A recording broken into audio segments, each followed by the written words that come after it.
పవన్ కళ్యాణ్‌తో విడాకుల తర్వాత రేణు దేశాయ్ తన పిల్లలతో లైఫ్ గడుపుతుంది. ఈ తరుణంలో సోషల్ మీడియాలో చాలానే విమర్శలు ఎదుర్కొన్నది. అయినా రేణు దేశాయ్ స్ట్రాంగ్‌గా ఉంటూ పిల్లల కోసం బ్రతుకుతున్నారు. అయితే అఖీరా, ఆద్య ఇద్దరూ తన తండ్రి దగ్గరకు వెళ్తూ మెగా ఫ్యామిలీలో అన్ని ఫంక్షన్స్‌కి, పండగలకి వెళ్తూ ఉంటారు. ఇదంతా ఇలా ఉంటే సామాజిక కార్యకర్తగా రేణు దేశాయ్ నిరంతరం సోషల్ మీడియా వేదికగా ఏదో ఒక విషయం పైన స్పందిస్తూ ఉంటుంది. ముఖ్యంగా మూగజీవుల పైన జరిగే దారుణాల విషయాలను ఖండిస్తూ ఉంటుంది రేణు దేశాయ్.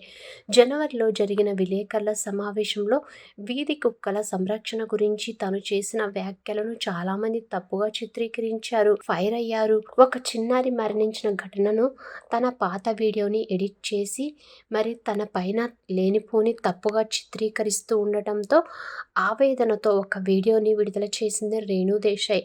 గత కొన్నేళ్లుగా తన వ్యక్తిగత జీవితం పైన, రాజకీయ అభిప్రాయాలపైన కూడా అసభ్యకరమైన కామెంట్స్ చేస్తున్నారని, ముఖం చూపించే ధైర్యం లేక చాలామంది ఫేక్ అకౌంట్లతో ఇలా అసభ్యకరమైన కామెంట్స్ చేస్తూ ఉన్నారని తెలియజేసింది. ఇష్టం వచ్చినట్లు బూతులు తిట్టడం ఏం సంస్కారం? మీ ఇంట్లో కూడా మీ అక్కా చెల్లెలు ఉంటారు. ఒకసారి మీ మనస్సాక్షిని అడిగి చూడండి. ఇటువంటి కామెంట్స్ పెడుతున్నారో చూడండి.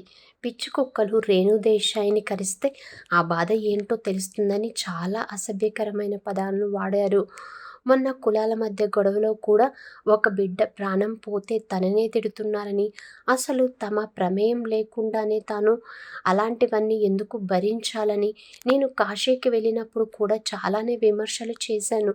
నిండుగా ధరించిన దుస్తులు వేసుకొని ఫోటోలను షేర్ చేస్తే రాత్రికి రేటెంత అంటూ చాలామంది అసభ్యంగా మాట్లాడుతున్నారని, అలా కామెంట్స్ చేస్తున్నారని, నన్ను తిడితే మీకు వచ్చే ప్రయోజనం ఏంటి?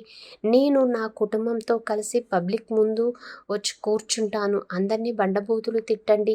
దానిపైన ఏదైనా ప్రయోజనం ఉందా? ఒక ప్రాణం నిలబడుతుందా చెప్పండి?